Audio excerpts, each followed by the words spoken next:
तेबे पाकिस्तान विपक्ष मैच पूर्वर परिवर्तन हो पारे टीम इंडियार प्ले 11। भिडियोटी स्टार्ट करने पूर्व चैनल को जो माने सब्सक्राइब करना सब्सक्राइब कर दियंतु पाखरे थिबा घंटी चिन्ह रे दबाई दियंतु। तेबे सूचना अनुसार रविवार भारत एवं पाकिस्तान मध्यरे मुकाबिला हेबो।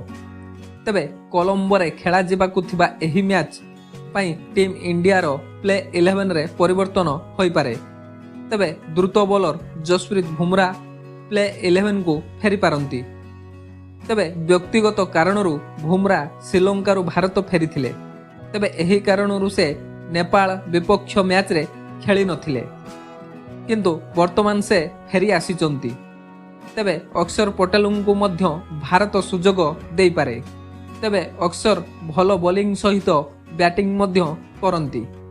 जदि अक्षर खेलुथिबा एकादश रे स्थान मिलिबो तेबे शार्दुल ठाकुर को विश्राम दिया जाय पारे। तेबे पाकिस्तान विपक्ष मैच रे भारत बॉलिंग आक्रमण रे बुमराह एवं मोहम्मद सिराज गुरुत्वपूर्ण अंश होई पारंती। तेबे हार्दिक पांड्या मध्य द्रुत बॉलिंग करंती। से जणे ऑलराउंडर, तेणु भारत प्ले 11 रे 3टी द्रुत बॉलर एवं 2 जण स्पिन बॉलर रही पारंती। तेबे भारत प्रथम स्पिनर हेबे कुलदीप यादव। तेबे एही समय रे द्वितीय स्पिनर अक्षर पटेल।